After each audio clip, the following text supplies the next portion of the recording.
ஒடிசாவின் doctor APJ Abdul Kalam தீவில் இருந்து இந்தியா தனது அதிநவீன அக்னி-5 ஏவுகணையை வெற்றிகரமாக சோதனை செய்துள்ளது. இந்த ஏவுகணை சாதாரணமானது அல்ல. இது MIRV multiple independently targetable reentry vehicle எனப்படும் மிக உயரிய தொழில்நுட்பத்துடன் கொண்டது.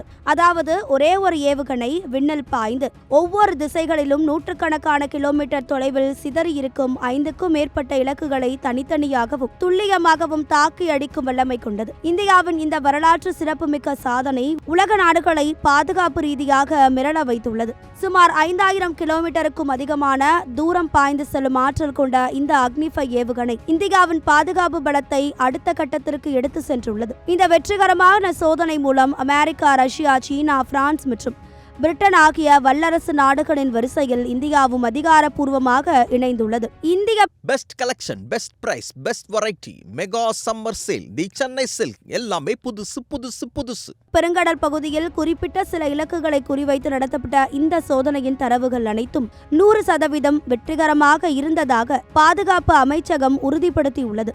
இதன் மூலம் ஒரு ஏவுகணை அமைப்பை பயன்படுத்தி பல மூலோபாய இலக்குகளை இந்தியா இனி எளிதாக குறிவைக்க முடியும். இந்தியாவின் இந்த மிஷன் திவ்யாஸ்திரா திட்டம் வளர்ந்து வரும் அச்சுறுத்தல்களுக்கு இடையிலான ஒரு முக்கிய தற்காப்பு அரணாக பார்க்கப்படுகிறது. இந்தியாவின் அணு ஆயுத கொள்கையான நோ ஃபர்ஸ்ட் யூஸ் என்பதற்கு ஏற்ப ஒருவேளை எதிரி நாடுகள் இந்தியாவின் மீது அணு ஆயுத தாக்குதல் நடத்தினால் அதற்கு மிக கடுமையான மற்றும் கற்பனை செய்ய முடியாத அளவிற்கு பதிலடி கொடுக்கும் வகையில் இந்த ஏவுகணை வடிவமைக்கப்பட்டுள்ளது. DRDO விஞ்ஞானிகளின் அயராத உழைப்பில் குறிப்பாக பெண் விஞ்ஞானிகளின் தலைமையின் கீழ் இந்த திட்டம் சாத்தியமாகியுள்ளது என்று குறிப்பிடத்தக்கது. தற்போது இந்தியாவின் அணு ஆயுத கையிருப்பில் சுமார் 180 அணு முனைகள் இருப்பதாக சர்வதேச புள்ளி விவரங்கள் தெரிவிக்கின்றன. நிலம், வான் மற்றும் கடல் என 3 வழிகளிலும் அணு ஆயுதங்களை செலுத்தும் ஆற்றல் கொண்ட அணு ஆயுத முக்கோணம் வலிமையை இந்தியா இதன் மூலம் மேலும் உறுதிப்படுத்தியுள்ளது.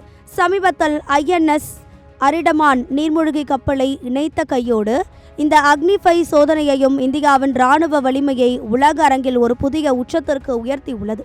பாகிஸ்தான் மற்றும் சீனாவின் அணு ஆயுத எண்ணிக்கையை விட இந்தியா இணையாகவும் தொழில்நுட்ப ரீதியாக ஒருபடி மேலேயும் வளர்ந்து வருவதையே இந்த சோதனை காட்டுகிறது. இந்தியாவின் இந்த தற்காப்பு நடவடிக்கை நாட்டின் இறையாண்மையை பாதுகாக்கவும் எதிரி நாடுகளின் அச்சுறுத்தல்களை தடுத்து நிறுத்தவும் மிக அவசியமான ஒன்றாக கருதப்படுகிறது. பாதுகாப்புத்துறை அமைச்சர் ராஜ்நாத் சிங் இந்த சாதனையை பாராட்டியுள்ள நிலையில் ஒட்டுமொத்த தேசமும் DRDO விஞ்ஞானிகளை கொண்டாடி வருகிறது. ஒருபுறம் தமிழ்நாடு அரசியலில் புதிய மாற்றங்கள் நிகழ்ந்து வரும் வேளையில் மறுபுறம் நாட்டின் எல்லையை பாதுகாக்கும் இத்தகைய தொழில்நுட்ப புரட்சிகளும் இந்தியாவை வலிமைமிக்க நாடாக மாற்றிக் கொண்டிருக்கின்றன. Best collection, best price, best variety, mega summer sale, the Chennai silk எல்லாமே புதுசு புதுசு புதுசு.